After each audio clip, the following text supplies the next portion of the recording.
breathing pattern as part of how to change your emotions and the way you can grow spiritually, if you will. So changing your breath, try different breaths, breathing faster, breathing slower, and discover what breathing patterns work best for you to create the changes that you want. Thirdly, learn to manipulate your face. I teach people in seminars how to do what I call facial aerobics.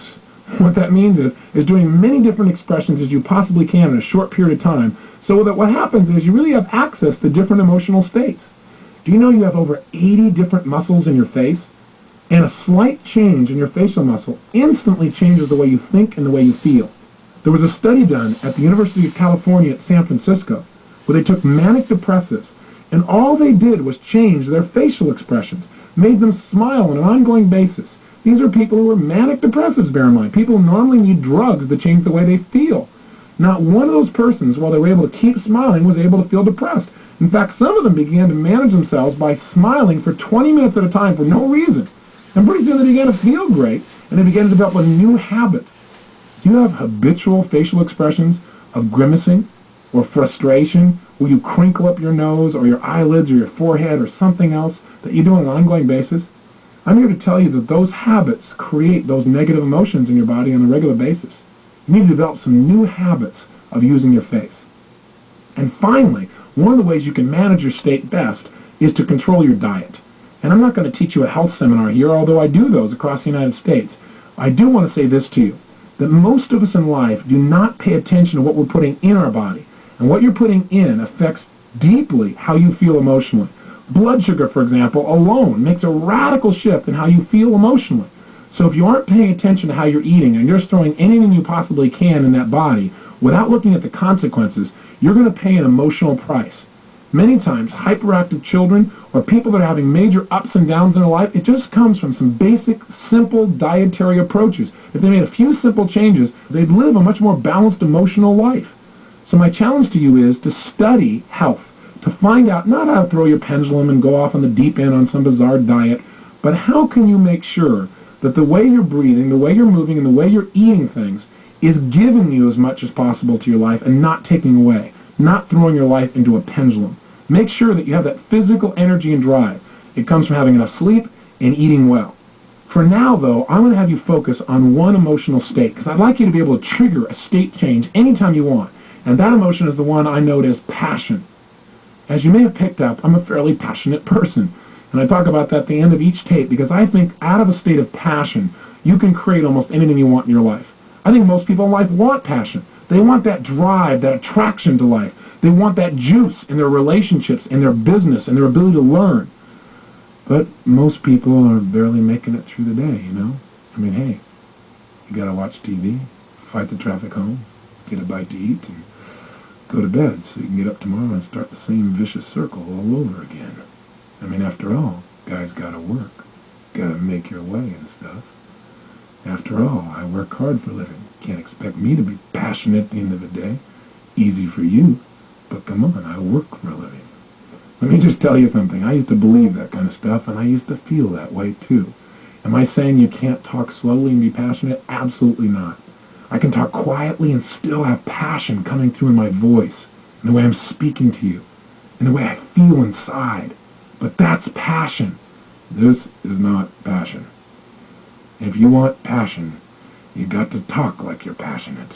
You can't talk like you're bored and feel passionate. It won't work. Your body will lead your mind. Take care of it. How can we use this knowledge? Simple answer. I want you to do it by doing the following. In a moment, at the end of this tape, your only exercise today is to do this. I want you to absolutely whip yourself into a passionate state. And if there's somebody there, I want you to talk to somebody about something, and I want you to do it two different ways. Talk to them about something you believe in, something you're really usually pretty excited about, but do it in a dispassionate way. In other words, talk to a friend. And by the way, let me just say this. If you're in your car or if there's nobody there, talk to the wall, okay? Talk to the road. It doesn't matter. If you're talking to yourself and people are driving by, they'll again be entertained, so this is very useful. Now here's what I want you to do. If while you're doing this, I want you to talk about something, and you can just talk out loud to no one or talk to someone if they're there, talk about something you're normally inspired about, but talk in a non-inspired way, a dispassionate way, where it's like, You really don't believe what you're saying, but you're just trying to convince somebody of something. So you say, gosh, what's really important to me in life is learning to change people's conditioning and help them to succeed. And I really think that if you were to study it, it would really change your life too. And I want you to notice what you do when you're dispassionate. Notice, for example, how you're standing. Are you wavering back and forth? Are you standing still? Are you back on your heels? How do you gesture, or do you even gesture when you're dispassionate? How do you use your voice? What's the volume? What's the tempo? What's the tone of your voice? What do you do with your facial expressions when you're passionate versus dispassionate? Pay close attention. And then what I want you to do is, and really go for it. For 2 or 3 minutes, be totally dispassionate. Notice how it feels to be dispassionate.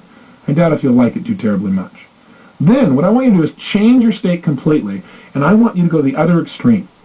I want you to talk to yourself, or the wall, or your radio, or the crowd, or the traffic, or your friend in a totally passionate way where you're more inspired, more excited, more passionate than you can ever remember being in your entire life. I want you to go for it 1,000%. And while you're talking to whatever it is, go for it 100%. Don't go, oh, this is stupid. No, all right, I'll try it halfway. Do it all the way or don't do it at all. If you're not going to do it at all, give this tape program to somebody who will follow through. But if you're one of those people, then go for it, okay? Be outrageous. Push yourself. And then notice, how are you moving differently? What are some of the specific gestures that you give when you're passionate? And where are they? What's the difference in the quality of them? What's the difference in how you use your voice? What's your volume like? What's your tempo? What's your facial expressions like? Again, notice the difference. When you're done, here's your assignment. Your assignment is pull out your success journal and record the difference. In other words, what I want you to do is leave this session today having knowledge of the buttons in your brain. In other words, if I notice that if I take my right hand and I actually snap it out in front of me very, very fast, that when I'm passionate, I tend to do that making a point. And when I'm dispassionate, my hands are below my waist or just kind of hanging out there. Then the next time I want to be passionate, even if I'm not feeling passionate, I can just snap my hand out there and immediately it's there. If I notice that when I'm dispassionate, I talk kind of quiet and tired and stuff. But when I'm passionate, I speak a little more rapidly. Then if I want to get passionate, I just start speaking more rapidly immediately, and pretty soon I immediately feel passionate as well. If I notice that when I'm dispassionate, I'm back on my heels or leaning away from somebody, but when I'm passionate, I'm leaning into them, talking and gesturing, then I start leaning into somebody in order to feel passionate towards them. In other words, find out how your brain works. You are different than me or anyone else you're going to meet. Find exactly what triggers passion within you in terms of movements. And experiment. What would be a kind of move you could make that immediately would make you feel strong, even if you were afraid a few moments ago? So let me be clear. Here's your exercise. 1. Talk to something or someone in a dispassionate way about something you're normally inspired about. Dispassionate, or you don't really believe it or feel it. 2. Change your state and get absolutely passionate, where you feel more excited, more energized, more passionate than ever before. 3. Dissect in your mind the difference in how you moved, how you breathed, how you use your face, and how you use your voice, and record that in your success journal. And finally, today, experiment. At some point in the day, you don't feel very inspired, or you don't feel anything in particular, snap yourself into a powerful state. Or ask yourself, where am I on a scale from 0 to 10? If you find you're at level 4 or 5 or 6, to me, that's a pretty boring way to live life. Maybe you want to amp yourself up, crank yourself up to level 8 or 9 just by changing your movement. Or maybe you want to be able to go from being totally excited to relaxed just by changing your breathing or your tempo or your gestures. Because being able to relax quickly and easily is sometimes and oftentimes as important as your ability to get yourself excited. The only reason I push in the other direction is I think most people have the ability to get in this state. They may not have the ability to get in the other one. Whatever you're already good at, make it better. Whatever state you're not good at getting in, practice getting into it until you can absolutely make the change you want as fast as you can think it. Remember, any emotion you're feeling is based on how you're moving. Little movements like breathing and big movements like gestures and facial expressions. Take control today and experiment and explore. Have the adventure of discovering how you can use your body to immediately direct your mind and your emotions. And by the way, if this happens to be Friday, if you started on Monday, the weekend is here. Time to listen to your three-dimensional holophonic cassettes. Let those do some conditioning, and I'll see you on Monday, or whatever you've chosen to do.